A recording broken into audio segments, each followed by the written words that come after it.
Hey everyone, it's Sebastian with Looking, Feeling, Smelling Great. I'm back with Andy Tauer again, and today we're going to go ahead and discuss Lonesome Rider. So please stay tuned.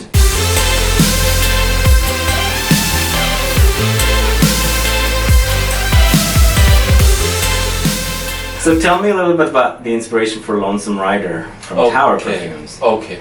So that's a completely different story, right? Okay, yes. So, like 10, almost 11 years ago, after Lone Star Memories, I created a special edition, limited edition fragrance called Orris. Orris. The Orris root, right? Yeah. So Iris was a central theme, but it featured a couple of other notes. For instance, oud. Oh. Okay, so I used the natural carbon dioxide extract of oud in there. Something I would never do these days again, because oud is a trend and the trend is over, and you don't want to jump onto this bandwagon. Anyhow, so 10 years ago, limited edition Orris, that was really a very good perfume. Okay? Really, I've never smelled it. Yeah, it's gone. Vanished into thin air. The last drop is, I don't even have one last drop of it in my cellar. But I have an Excel file, and at some point, a while ago, 2-3 years ago, I figured I want to kind of do this again, but not like exactly the same way, but kind of like moving a step forward, okay, using maybe the tricks that I learned in the last 10 years, or let's say trying to do it better, okay, also maybe in a slightly different style, so no oud, okay. But the theme should still be there, so you have basically a leather iris fragrance. And that's what Lonesome Rider is all about. It's about iris and about leather and about an idea of being kind of, the Lonesome Rider in a white shirt, kind of elegant, so no dirty cowboys like in Lone Star Memories. So that was kind of the idea behind it, going back to the roots also, because I changed quite a lot in the last 10 years when I smell like the last creations or the things that are in my Excel that will come in the next 2-3 years. If I compare this to the first 2 or 3 fragrances I made, I kind of moved forward, and in that sense it was also kind of looking backwards a little bit. A little bit melancholic, maybe. Yeah. Okay. So, and actually the name, that's kind of interesting, because I had the perfume ready for quite a while. Okay. And I was discussing with Jeffrey, the Dane who is distributing my perfumes and ships my perfumes in the US. And we were talking about the perfume. He loved it. They told the story about Lone Star Memories and Orris and kind of the next step, and then he said, well, it's in this line of cowboy scents, okay?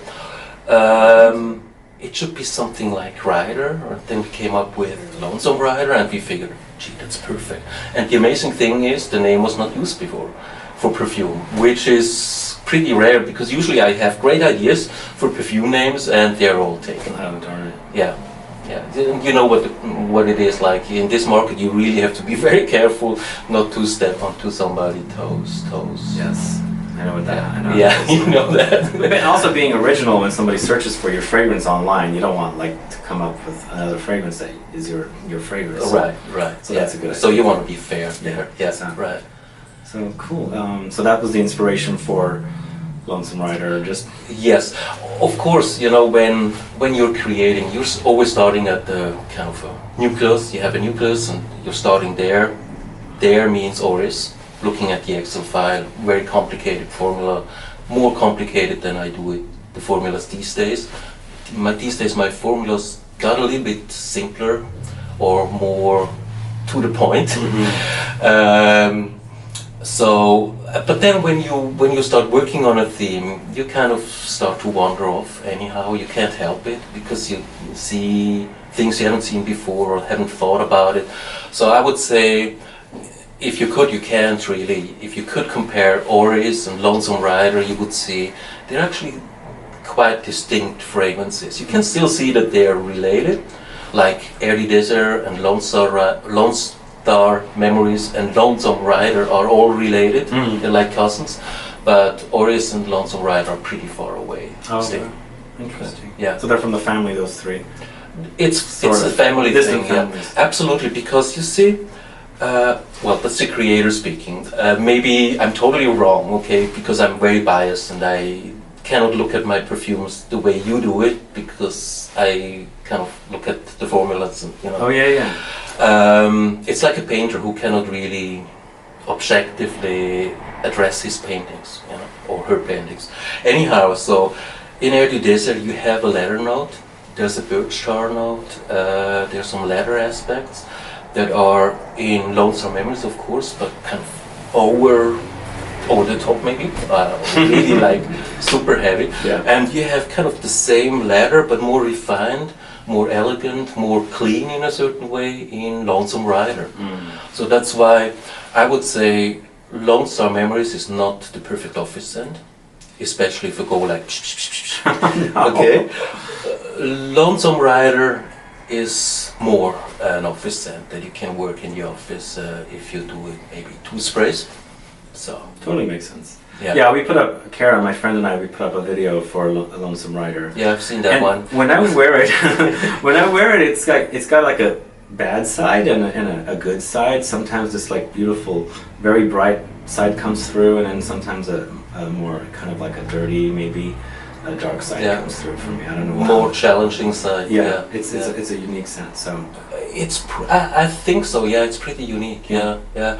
And you know, there's something interesting.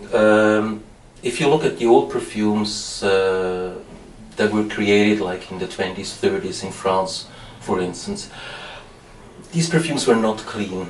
Of course not. There was always something slightly dirty or slightly off, hiding behind, or rough even, hiding behind a carpet or of flowers and gourmand notes. And I like that because this makes a perfume really thrilling and exciting and interesting to follow. It will never bore you because there's always something underneath that makes you like, okay, what is this? You know? So unlike today with the designer releases, they're all like they're probably like run through like a, what do you call it? Like they're just all, nothing but clean comes through. It's just, there's like this cleanness about them. There's nothing rough around the edges that I've noticed with designer releases nowadays. I think maybe it's just a way.